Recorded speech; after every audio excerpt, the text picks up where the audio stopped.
Welcome to the Morning Report, a production of FightBackMedia.com, the #1 source of urban conservative information in America. Good morning and welcome to the Morning Report. My name is Willie Lawson. Trust that you are well today. It is Monday. It is Veterans Day. Thank you to all the veterans that made this possible, that make what we do and how we do it possible, who make the peaceful transition of power every 4 to 8 years possible, the freedom that we enjoy. You make it possible. Thank you again for your service. We appreciate you. All right. I got a text message from a good friend of mine who mentioned that the Department of Education is on the chopping block. Now, me being based in education, that's where I got into all this. I had often wondered why the seemingly emotional attachment to the Department of Education that the general public and teachers had. Because it seemed, and I'll tell you why, because it seemed like a really good idea. It seems like if the nation is concerned about education, there needs to be a federal government piece of it, like everywhere else in the world. However, a lot of you may be surprised to know that the United States Department of Education becoming a cabinet level department in the United States government only happened in 1980. It hasn't been something that we've always had. We sent people to the moon without a Department of Education. Passed out the polio vaccine without the Department of Education. Every major accomplishment that required an incredible amount of education happened prior to the Department of Education being a cabinet level position. Now, some of you are going to say, well, it's been around since 1867. No, it is not. It's only been a cabinet position since May 4th of 1980. Because it was split off from the Department of Health, Education, and Welfare as a separate department. Now there's a Department of Health and Human Services. And this happened when? It happened by the Department of Education Origination Act, which was signed by President James L. Carter. Signed it into law in October of 1979. Well, this isn't something that we've had forever. It really isn't. For all that time, education in America had been decentralized. That means it was left to the states, and the states left it to the districts. The districts left it to almost left it to the schools, right? That's how you had some good schools and some crappy schools, right? And we did all of that. And we did all of that. I think part of it is, if I may take a little side trail, is that the importance of education was at the home. Parents thought that education was really important. And people got into education because they really wanted to teach, knowing full well that they weren't going to get rich. They weren't going to. They just wanted to teach. But we'll talk about teacher salary and student achievement here in a little bit. So if you're interested in that piece, because the Department of Education really hasn't helped in that aspect, really hasn't. My question always is, so what's the purpose of the Department of Education? Why do we have one? Well, here's this. Unlike the systems in many other countries, education in the United States, again, like I said, is decentralized. So due to the courts and lawmakers' interpretation of the 10th Amendment, which means if things aren't mentioned specifically in the Constitution, this is part of the problem with the Department of Education and the EPA, and you name it, any of the alphabet agencies. If it isn't specifically mentioned in the Constitution, it is left up to the states. So the Department of Education is not involved in determining the curricula or educational standards or establishing schools or colleges. So they don't do curriculum standards. They don't create schools or universities. The Department of Defense education activity oversees schools located on military bases. And the Department of the Interior Bureau of Indian Education supports tribally controlled schools. But the quality of education institutions and their degrees are maintained through an informal private process known as accreditation. So they're not accredited through the Department of Education. The Department of Education has no direct public jurisdictional control. None. So you people who think that if the Department of Education is somehow closed tomorrow, that schools will suddenly just, education will just disappear in the United States. It's not true, because they now don't have any jurisdictional or direct public jurisdictional control. They don't. The Department of Education is a money grab. What? It's a money grab. It's a money grab.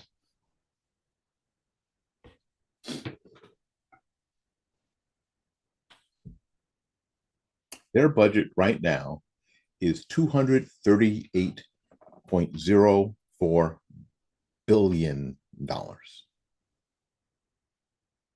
$238 billion.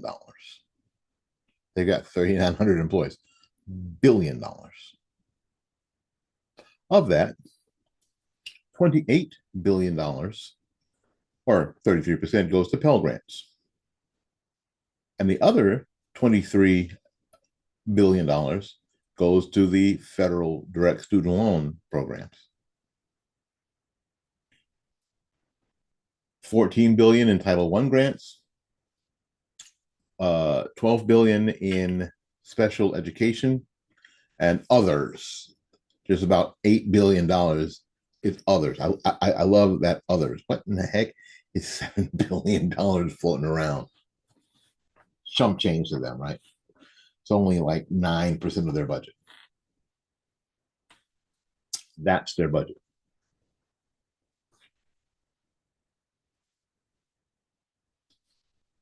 None of this goes to teacher salary.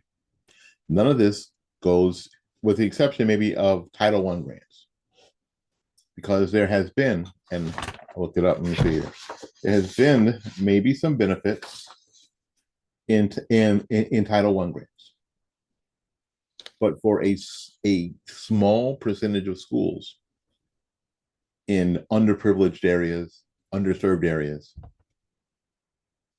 there has been maybe some minuscule benefit. Is that minuscule benefit worth this behemoth of a department in DC? Probably not. Can the very same things be taken over by the states they're in? Most certainly they can't. They can be. My school district here in Tampa, in Hillsborough County, has a $4 billion budget. $4 billion budget. No doubt that there is money that can be used to take care of their Title I. Now, right now, they simply don't, because they don't have to. I'll get to, let me, if I write down these things, I'll get to why I think that's a problem. Because of the lack of ownership of the situation. Y'all can see that. The talk about getting rid of, let's see if I can find that email for you.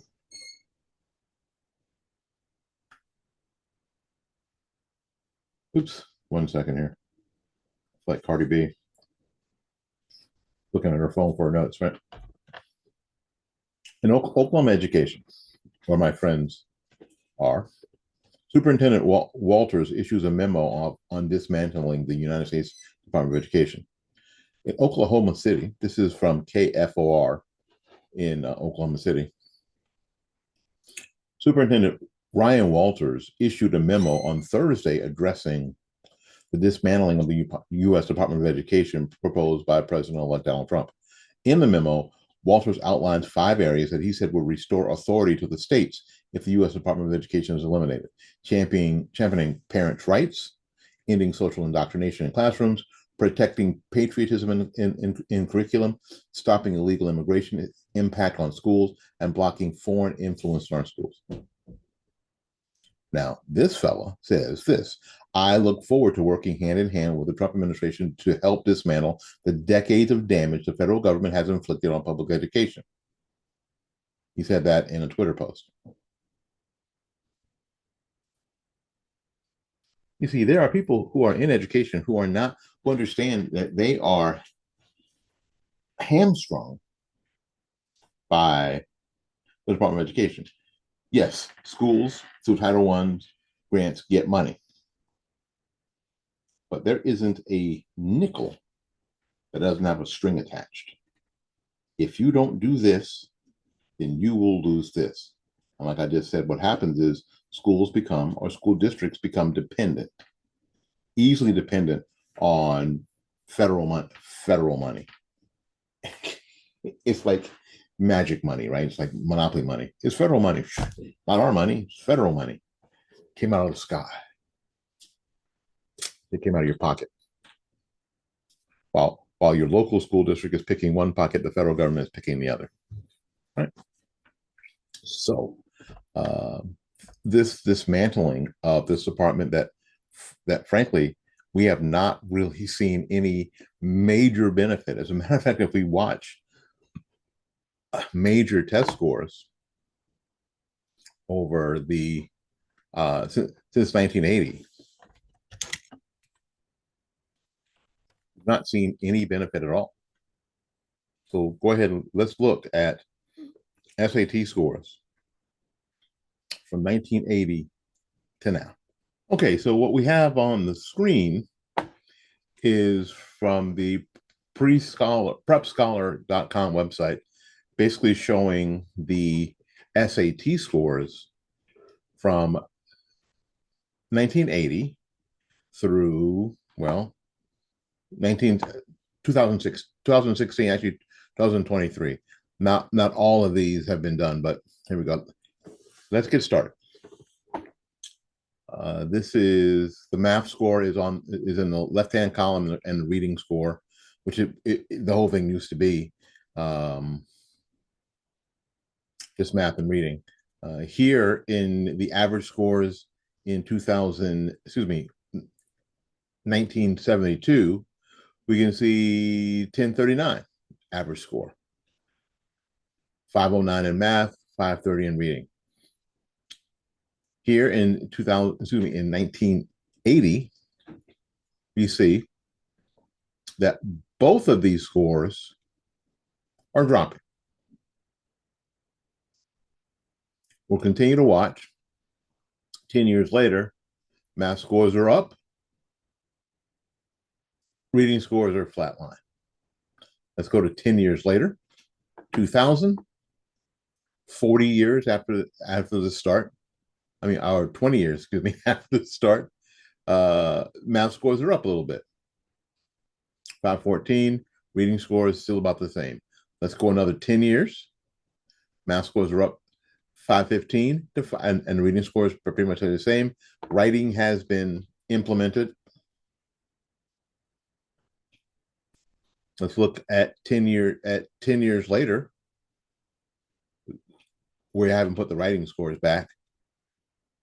523, 528. So we've seen a slight increase from 492 to 523 in the math score, and a 26-point increase in the reading score in the SAT. Now, quote, the old SAT had 3 main sections: math, critical reading, and writing. Since the SAT's massive redesign in the spring of 2016, which is funny. It's massive redesign, basically went back to how it used to be. You remember where the perfect score was 1600, and then it went to 2400, and then they went back to what they were doing before. So now again, there are just two main sections: math and reading, basically. Let's look at the demographic of the test takers as we move forward. Let's see if I can. Okay, good. Here's the different ethnicities taking the SAT. Back in 2007, we have the let's see, the American Indian and Alaskan Native. I don't know why they put those groups together. And here are their scores from 2007. And I can't get it in the same screen. I'm sorry. Let's see if I can do that. Let's see if I can. I don't know if I can or not. I can. And we watch their scores. Now, what's this? We have the average score in 2022 of 936. And then a year later, a massive drop off of 35 points. Let's look at the Black kid score. And this is 2007. Average score an 862, which is not good enough to get into any university. Let's move along to 2023, which is the last. It's not a wait. Still not good enough to get into university. Still not good enough. The average score isn't. They had a Puerto Rican one, but that was silly because Puerto Rican people are actually Americans, so that's stupid. White folks in 2007, 1061.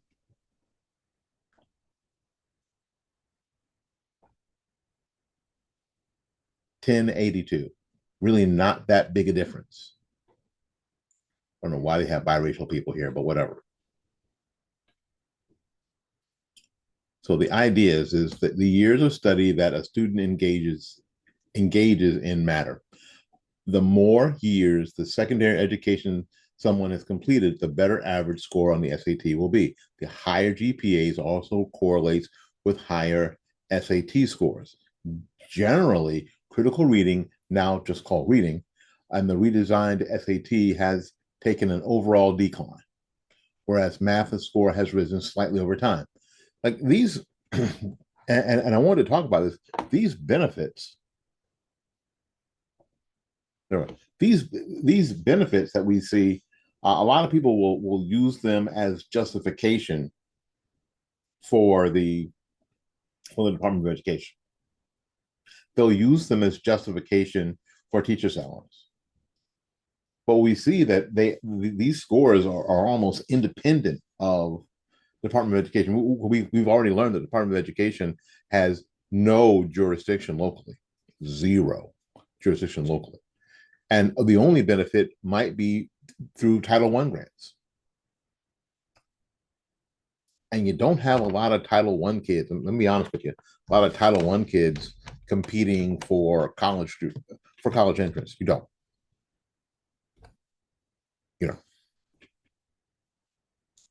You don't. So the benefit of the Department of Education since its inception in 1980 is minuscule. It would seem that, to me anyway, that more local control is a better idea. I think in the past few years, we've learned going down to the school board office to a meeting has a lot more impact on the education of your youngster than some nameless, faceless bureaucrat in Washington, D.C. at the Department of Education. Don't you think? It's one of those departments that can go away. Oh, I was going to talk about this. I was going to talk about the connection of teacher salary and teacher pay and student achievement, because this is something that we all the time. Here in Hillsborough County, the community investment tax, which sends some money to the schools, and an increased millage for property owners, both passed this time. I was hoping that they wouldn't get both, but they got both. My question is always, so where are the studies that have a direct correlation that teacher salary improves student outcome, student achievement? Well, let's see here.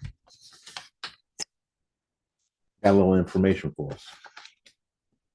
A study by Jackson, Johnson, and Peresco in 2016 analyzed data from school finance reforms and found that an increasing funding, increased student salaries, increased teacher salaries, and underfunded districts.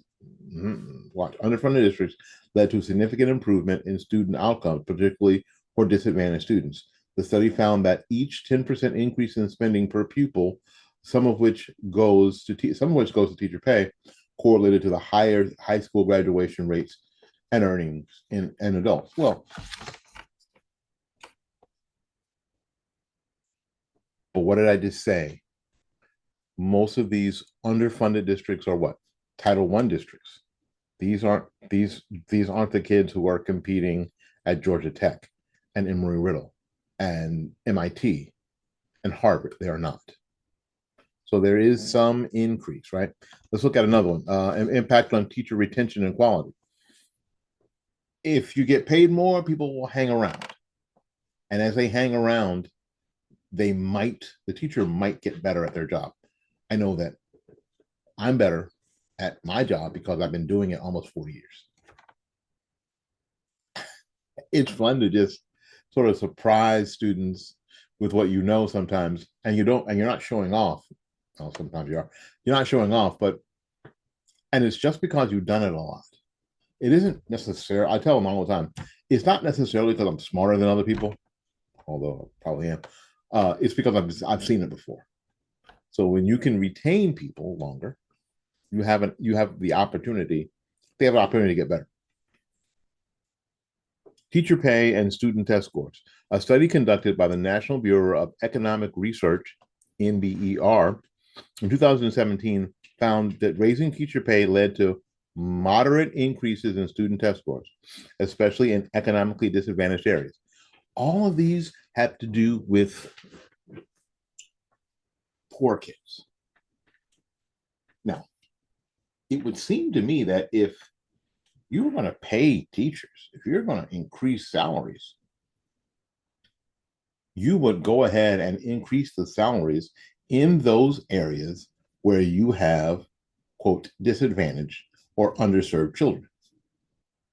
That seems where you're getting some bang for your buck. What they have found that in everywhere else, there's been an insignificant benefit. As a matter of fact, when we're talking about schools like Embry-Riddle and MIT and Harvard, a lot of those kids go to private school where those teachers get paid less. They have fewer benefits, but higher student achievement, because there are so many other factors of student achievement.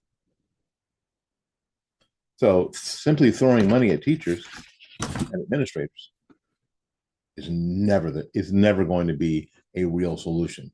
It will nibble around the edges, but will never be enough to retain. It will never be enough to show a direct causal benefit to student achievement. It will not. All right, we got to get out of here.